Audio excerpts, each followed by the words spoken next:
my son over to the babysitter, and there was another parent there, and that parent saw how I make my son take his own bag, and his bag contains extra set of clothes, his diapers, his baby wipes, his bottle, all those things. The bag probably weighs about half his weight, so yes, it's heavy for him. But this parent reacted saying, "Wow, that's too heavy for him." And yet he's been taking his bag now for over a week. And yes, he struggles, and yes, it's hard for him, given his size and the weight of this bag. But is the bag really too heavy? No, not for him. Now, the perception is that a baby is weak and that a baby can't do a lot for themselves. And yet, my son is 2.5 years old. He's almost 3, actually, so he's getting up there. But the point being that it's not too heavy for him. It's too heavy for him in the minds of normal people who only see with the filters and the labels that we as a society place on things in our lives, including our children and our own selves. We even label ourselves and say, "I'm just this, so this is too hard." And for me, I'm subject to those labels just like anyone else. But I take a position of saying, is the label true? Because I recognize that most labels are not entirely accurate.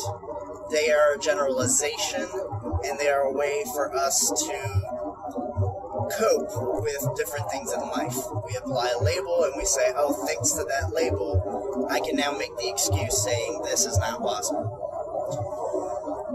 So, I believe that, there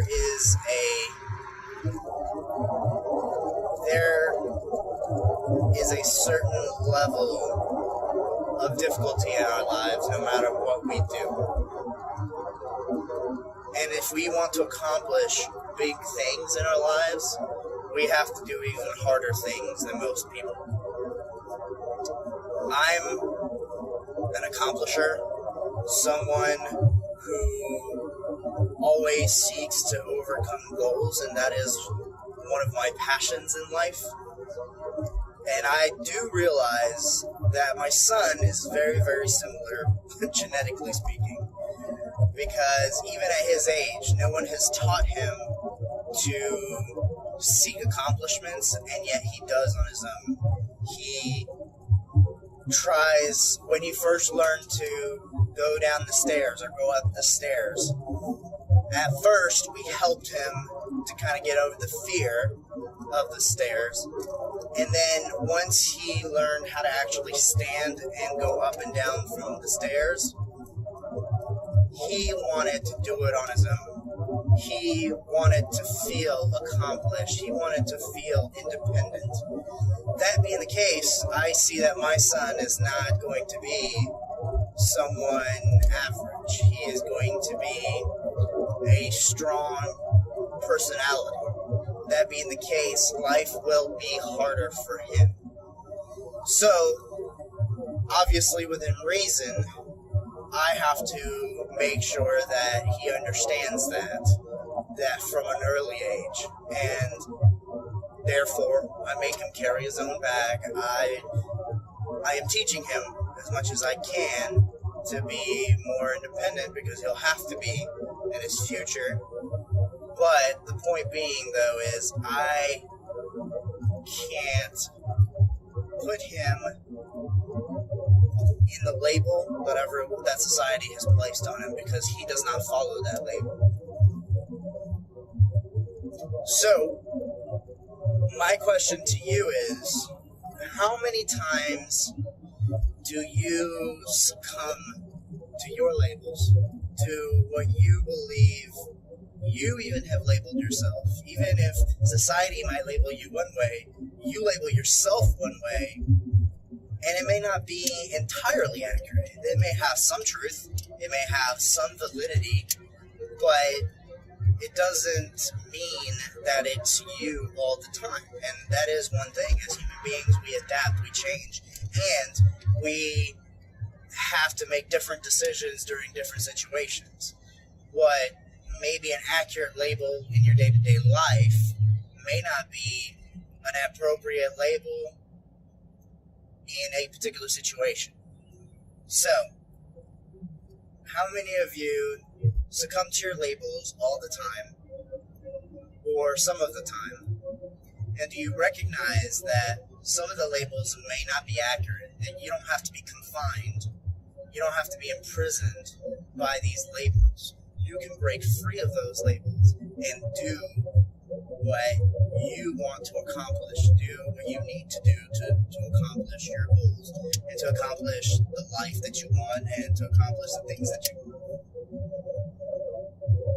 In the same fashion, because I do believe that a lot of the rules for success apply for the rules of good parenting.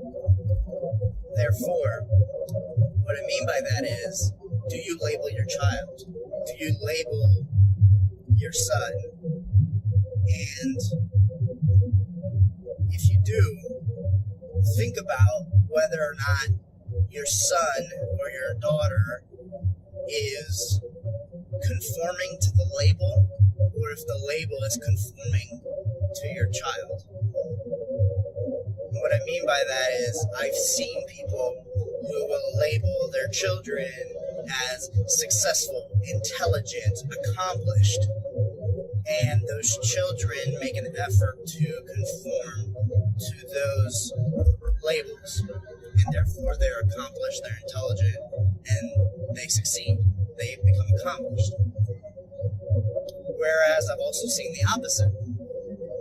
Because a child doesn't do exactly what the parent wants or thinks that is going to make the child a success, the parent will label their child as, oh, my child is a troubled child, my child is a difficult child, my child is not good in school. Well, your child will conform to those labels in most situations. Of course, there is an exception to every rule.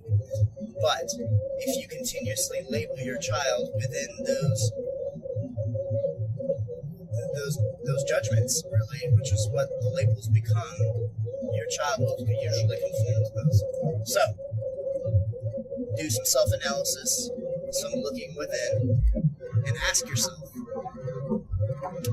do the labels in your life dictate who you are in your future? And do the labels in your life do the same for your children and maybe even the people you care about? So, food for thought, and I'll see you guys next time.